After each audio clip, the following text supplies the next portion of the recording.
Ito ang Iran. Pero alam nyo ba na dati itong Persia? Paano nangyari yun? Paano nga ba naging Iran ang Persia? Isipin mo ito, isang pangalan na ginamit ng mundo sa loob ng libu-libong taon, biglang napalitan. Hindi dahil nasakop, hindi dahil nawala, kundi dahil pinili nilang baguhin ang kanilang pagkakakilanlan. Pero bakit naman? Kaya ngayon, balikan natin ang isang lupain na napapalibutan ng malalawak na disyerto, matataas na bundok, at mahahalagang sinaunang daanan, kung saan hindi lang kalakalang dumadaan, kundi pati mga ideya, relihiyon at kultura na humubog sa buong rehiyon. At alamin ang nakakagulat na katotohanan sa likod ng pagpapalit ng pangalan ng isa sa pinakamatatandang sibilisasyon sa mundo. Libo-libong taon bago pa umiral ang Islam, Arab empires at modern Middle East na kilala natin ngayon, iba pa ang itsura ng rehiyong ito. Bandang 2nd millennium BCE, may mga nomadic tribes na unti-unting dumating sa malawak na lupain sa paligid ng Iranian Plateau. Tinatawag sila ngayon ng mga historians na Indo-Iranians, mga sinaunang grupong nagsasalita ng Indo-European languages. Mula sa kanila, unti-unting nabuo ang mga sinaunang kultura at kahariang magiging pundasyon ng Iran sa mga susunod na libong taon. Habang lumilipas ang panahon, dalawang pangunahing grupo ang naging pinakamakapangyarihang puwersa sa rehiyon, ang Medes at ang Persians. Ang mga Medes ang unang naging pinakamakapangyarihang grupo sa rehiyon. Nanirahan sila sa northwest na bahagi ng Iranian Plateau at nagtayo ng isang malaking kaharian. Mahusay ang kanilang organisasyon at kilala rin sila sa malakas nilang hukbo, dahilan para lumawak ang kanilang impluensya sa iba't ibang lupain sa paligid nila. Samantala, sa southern part naman ng Iranian Plateau, nanirahan ng isang mas maliit na grupo, ang Persians. Doon sa rehiyong tinatawag na Parsa o Pars, na kilala ngayon bilang Fars sa southern Iran, na kalaunan ay naging pinagmulan ng pangalang Persia.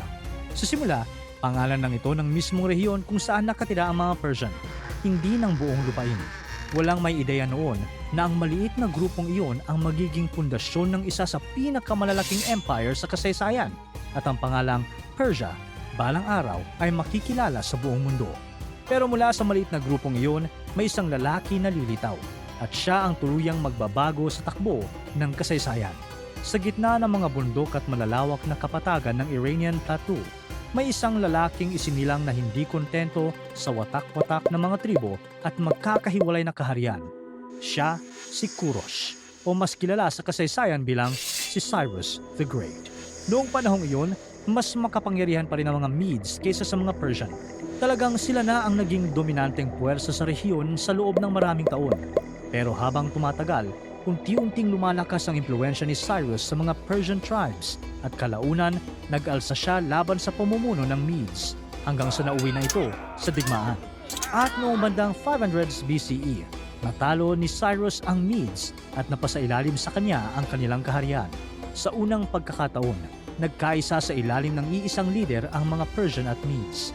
Mula rito, isinilang ang Achaemenid Empire, ang unang malawak na Persian Empire sa kasaysayan. Sa sinaunang mundo, normal noon ang pananakop gamit ang pananakot. Kapag natalo ang isang kaharian, sinusunog ang mga lungsod, winawasak ang mga templo at ipinapatapon sa malalayong lupain ng mga tao. Pero iba si Cyrus, naging kakaiba ang kanyang pamumuno. Imbes na pilitin ang lahat na sumunod sa iisang kultura, iisang lengguwahe o iisang relihiyon, pinayagan ni Cyrus ang mga nasakop na panatilihin ang sarili nilang pagkakakilanlan. Hindi niya sinira ang mga templo nila, nirespeto ang lokal na paniniwala at hinayaang manatili ang iba't ibang kultura sa loob ng imperyo. Dahil dito, para sa maraming mamamayan ng mga nasakop niyang kaharian, hindi lang siya itinuring na ordinaryong mananakop. Sa mata ng maraming Babylonian, si Cyrus ang leader na muling nagdala ng kaayusan sa Babylon matapos bumagsak ang dating hari. Sa Jewish tradition naman, nakilala siya bilang pinunong nagbigay daan para makabalik ang mga Jewish exiles mula Babylon papuntang Jerusalem. Matalino rin si Cyrus pagdating sa politika. Hindi rin niya pinilit ang mga mamamayan ng kanyang imperyo na iwan ang sarili nilang relihiyon o sambahin ang mga Diyos ng Persia. Sa halip, ipinakita niya ang sarili bilang isang lehitimong pinuno na tinatanggap ang lokal na tradisyon at paniniwala ng bawat rehiyong napapasailalim sa kanya, isang strategy na naging napaka-epektibo sa pagpapatatag ng kanyang imperyo.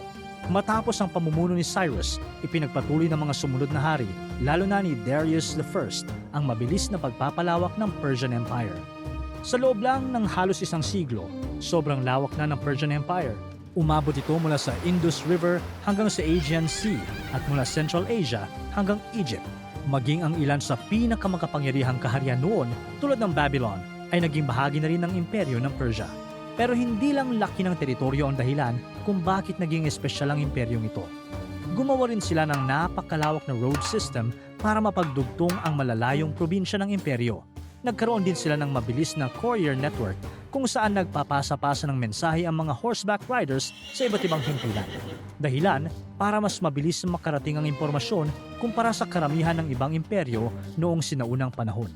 Pagkatapos, nagtayo rin sila ng isang komplikadong sistema ng pamahalaan na tumutok sa pagpapatupad ng mga batas at pamamahala sa malalayong probinsya. Pati na rin sa pangongolekta ng buwis, pakikipag-ugnayan sa iba't ibang rehiyon at pamamahala sa napakalawak na populasyon ng imperyo. Dahil dito, maraming historians kabilang si Lloyd Llewellyn Jones ang tumuturing sa Persian Empire bilang isa sa mga pinakaunang superpower sa kasaysayan. Pero kahit gaano kalakas ang Persian Empire, hindi naging madali ang pagpapanatili nito. Mahirap kontrolin ang napakalawak na imperyong binubuo ng iba't ibang kultura, rehiyon, wika at mga kaharian.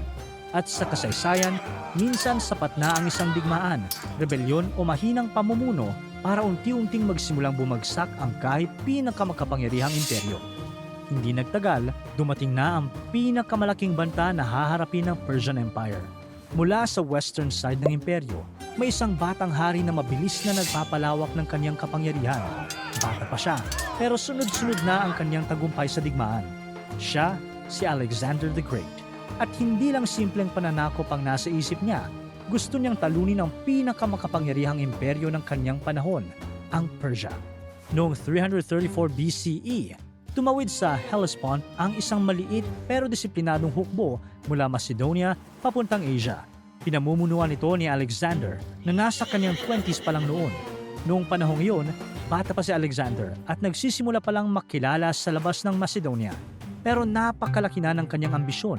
Gusto niyang talunin ang Persia, gantihan ang mga dating pananakop ng Persian Empire sa Greece at palawakin ang kanyang imperyo hanggang sa pinakamalayong bahagi ng kilalang mundo. At hindi nagtagal, nagsimula ang sunod-sunod na panalo ni Alexander sa digmaan. Sa mga laban sa Battle of the Granicus, Battle of Issus, at lalo na sa Battle of Gaugamela, unti-unting bumagsak ang kapangyarihan ng Persia. Kahit napakalaki ng kanilang imperyo, nahirapan silang pag-isahin ang iba't ibang hukbo at rehiyon, habang mas disiplinado at mas mabilis kumilos ang hukbo ni Alexander sa labanan. Sa loob lang ng ilang taon, bumagsak ang Achaemenid Empire, ang makapangyarihang imperyong minsang namuno sa napakalaking bahagi ng sinaunang mundo. Pero hindi inaasahan ang mga susunod na mangyayari. Matapos talunin ni Alexander ang Persia, hindi na ito tuluyang winasak, kundi lalo pa siyang namangha sa lawak ng kultura, kayamanan at sistema ng imperyo nito. Nagsimula siyang gumamit ng ilang Persian customs, nagsuot siya ng mga kasuotang panghari ng Persia, tumira sa mga Persian palace at nagpakasal pa sa mga Persian noble women. Unti-unti, hindi lang niya kinokontrol ang Persia, parang gusto na rin niyang maging parte nito. Ginamit din niya ang dating Persian bureaucracy, kabilang ang mga lokal na opisyal at sistema ng pangongolekta ng buwis para pamahalaan ng kanyang bagong imperyo. Dahil alam niyang mahirap kontrolin ng ganoon kalawak na lupain gamit lang ang dahas. Pero hindi lahat sang-ayon sa direksyong tinatahak ni Alexander. Maraming Greek at Macedonian soldiers ang naniniwalang nakipagdigma sila para pabagsakin ng Persia, hindi para yakapin ang kultura nito. Kaya habang mas lalong naaakit si Alexander sa ilang kaugalian at pamumuhay ng mga Persian, unti-unti ring lumaki ang tensyon sa loob ng sarili niyang hukbo. Pero may mas malaki kasing plano si Alexander. Naniniwala siyang mas tatagal ang isang imperyo kung hindi lang puro pananakop ang paiiralin. Gusto niyang paghaluin ang mga kultura mula sa eastern at western parts ng kanyang imperyo sa ilalim ng iisang pamumuno. Posibleng nakita niya ang sarili hindi lang bilang hari ng Macedonia, kundi bilang pinuno ng isang bagong uri ng pandaigdigang imperyo. Pero hindi niya natapos ang planong iyon. Noong 323 BCE, biglang namatay si Alexander the Great sa edad na 32. Hanggang ngayon, pinagdedebatehan pa rin ng mga historian ang tunay na dahilan ng kanyang pagkamatay. May ilang naghihinalang na lason siya, habang ang iba naman ay naniniwalang posibleng dulot ito ng sakit tulad ng malaria, typhoid fever, o iba pang matinding karamdaman noong panahong iyon. At dahil wala siyang malinaw na tagapagmana, mabilis na nagkawatak-watak ang kanyang imperyo matapos ang kanyang pagpanaw. Hinati-hati ng kanyang mga general ang imperyo matapos siyang mamatay. Kalaunan, nakilala ang mga general na ito bilang mga Diadochi o mga kahalili ni Alexander. Ang malaking bahagi ng dating Persian Empire ay napunta sa ilalim ng Seleucid Empire na itinatag ni Seleucus I Nicator, isa sa mga dating general ni Alexander. Pero kahit bumagsak ang Achaemenid Empire, hindi nawala ang Persia bilang kultura at pagkakakilanlan. Nanatili pa rin ang impluwensya ng mga Persian sa wika, tradisyon, pamahalaan at kasaysayan ng rehiyon. At paglipas ng panahon, may mga bagong dinastiya na muling aangkin sa pamana ng sinaunang Persia at muling magpapalakas sa impluwensya at pangalan nito. Noong bandang 200 CE, may isang bagong Persian dynasty na umangat mula sa rehiyon ng Fars, ang lugar kung saan unang lumakas noon ang mga Persian. Sila ang Sasanian Empire. Para sa mga Sassanid, sila ang tagapagmana ng sinaunang Achaemenid Empire. Kaya muli nilang binuhay ang marami sa mga tradisyon at kulturang Persian. Sa ilalim ng kanilang imperyo, muling naging makapangyarihan ang Persia. Muling lumakas ang Zoroastrianism, ang sinaunang relihiyon ng Persia na sumasamba kay Ahura Mazda bilang pinakamataas na Diyos.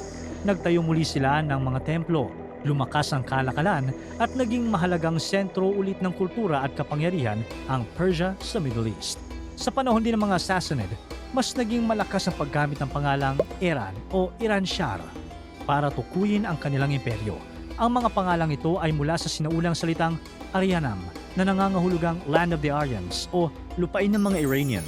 Pero tulad ng mga imperyong nauna rito, hindi rin magiging permanente ang kanilang kapangyarihan. Noong 7th century CE, may isang bagong puwersang mabilis na lumalawak mula sa Arabian Peninsula. Ito ang Islam. At hindi ito dumating bilang simpleng bagong relihiyon lang.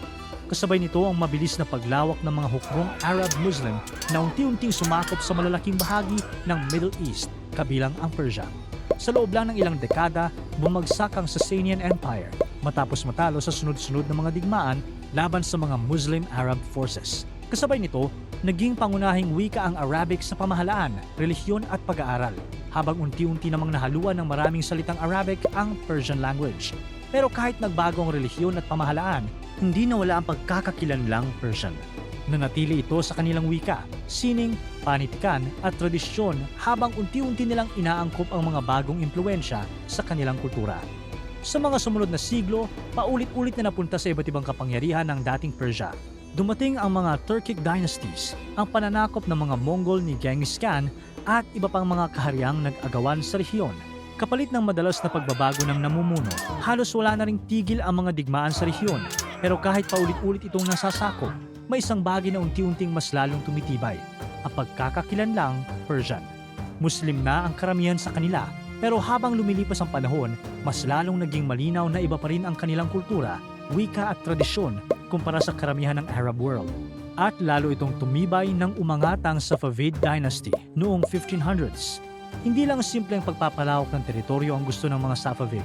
Gusto nilang pag-isahin ang rehiyon sa ilalim ng iisang relihiyon, ang 12-verse Shia Islam. Noong panahong iyon, karamihan ng Islamic world ay Sunni Muslim, pero ginawang opisyal na relihiyon ng mga Safavid ang Shia Islam. Bagay na tuluyang nagbigay sa Iran ng kakaibang pagkakakilanlan kumpara sa mga karatig bansa nito. Kasabay nito, muling lumakas ang kulturang Persian sa sining, panitikan, science at architecture. At dito na rin mas lalong lumakas ang paggamit ng pangalang Iran. Samantala, ang Persia ay pangalang mas naging popular sa mga dayuhan mula pa noong panahon ng mga Greeks. Kaya sa loob ng mahabang panahon, magkaiba ang tawag ng mga tao sa bansa depende kung sino ang gumagamit. Persia para sa maraming dayuhan, habang Iran naman ang mas karaniwang tawag ng mga taong nakatira mismo roon. Pero noong 1935, may isang desisyon na tuluyang magpapabago rito. Sa ilalim ng pamumuno ni Reza Shah, ang hari ng Iran noon, nagpadala ang gobyerno ng liham sa iba't ibang embahada at bansa sa buong mundo. Simple lang ang laman nito. Mula noon, gusto na nilang gamitin internationally ang pangalang Iran, imbes na Persia. Bakit naman? Kung pareho namang ginagamit ang mga pangalan. Hindi lang ito simpleng pagpapalit ng pangalan. Para kay Reza Shah, mas kinakatawan ng Iran ang tunay na pagkakakilanlan ng bansa at ng mga taong nakatira rito. Isa rin itong paraan para ipakita na ang bansa ay modernong estado, hindi lang isang sinaunang imperyong tinitingnan ng maraming dayuhan bilang exotic o bahagi ng lumang kasaysayan. Pero hindi lahat natuwa sa desisyong ito. Para sa maraming tao, ang pangalang Persia ay konektado sa mahaba at makulay na kasaysayan ng bansa mula kina Cyrus the Great at Darius the First hanggang sa science, arts and culture ng sinaunang Persia. Kaya para sa ilan, parang pagkawala rin ito ng bahagi ng kanilang makasaysayang imahe sa buong mundo. Pero nanatili ang desisyon at mula noon, Iran na ang opisyal na pangalang ginamit sa mga international documents, mapa at kasunduan. Pero kahit nagbago ang opisyal na pangalan ng bansa, dala pa rin nito hanggang ngayon ang pamana ng Persia. Para tuloy-tuloy ang saya at kwentuhan, huwag kalimutan mag-subscribe sa Bubbly YouTube channel at pindutin ang notification bell.